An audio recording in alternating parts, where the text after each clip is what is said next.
Hello, it's A productive morning in my life എന്ന് വേണമെങ്കിൽ പറയാം. രാവിലെ എണീറ്റു ഇതുപോലെ ഡുബയൊക്കെ നല്ല രീതിയിൽ വിരിച്ചിട്ട് കഴിയുമ്പോൾ ശരിക്കും ഒരു സമാധാനമാണ്. ആദ്യം തന്നെ ഞാൻ പോയി നോക്കിയത് ജനലിലൂടെ വെട്ടം വന്നിട്ടുണ്ടോയെന്നാണ്. ഇവിടെ സ്വാഭാവികമായിട്ടും അങ്ങനെ സൂര്യൻ വരാറില്ല.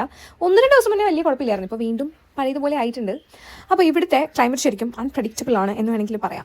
അപ്പോൾ നാട്ടിൽ പോയിട്ട് വന്നിട്ട് ഇപ്പോൾ ഒരു 14 ഡേയ്സ് ആവുന്നേ ഉള്ളൂ. ഈ ഒരു വെതർ കാണുമ്പോൾ ശരിക്കും ഇറ്റ്സ് സോ ഡിപ്രസ്ഡ്. നാട്ടിൽ എന്ത് വെട്ടവും വെളിച്ചമാണല്ലേ, പക്ഷേ ചൂട് ഇത്തിരി കൂടുതലാണ്, അത് നമ്മൾ സഹിക്കണം. ഞാൻ ഒന്നുകൂടെ കൺഫേം ചെയ്തു, എങ്ങാനും ഇനി വെട്ടം വരാനുള്ള ചാൻസ് ഉണ്ടോന്നു. പക്ഷേ ഇല്ല. നാട്ടിൽ നിന്ന് പോയിട്ട് വന്നിട്ട് ശരിക്കും ഞാൻ നല്ല രീതിയിൽ തടി വെച്ചിരിക്കുകയാണ്. സോ ഞാൻ ആദ്യം ഒരു വെയിറ്റ് ലോസ് ഡ്രിങ്ക് കുടിച്ചു. അതിനുശേഷം ദോശമാവ് സെറ്റ് ആയിട്ടുണ്ടോ നോക്കിയതാണ്.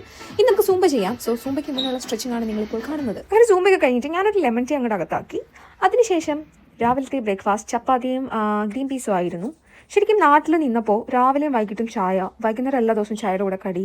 അങ്ങനെ ചായ എനിക്കിപ്പം ഒരു ശീലമായി മാറിയിരിക്കുകയാണ്. അങ്ങനെ പതപ്പിച്ചൊരു ചായ കുടിച്ചിട്ട് പെട്ടെന്ന് റെഡിയായി ഇറങ്ങിയപ്പോഴാണ് അത് സംഭവിച്ചത്. നല്ല ഊള മഴ.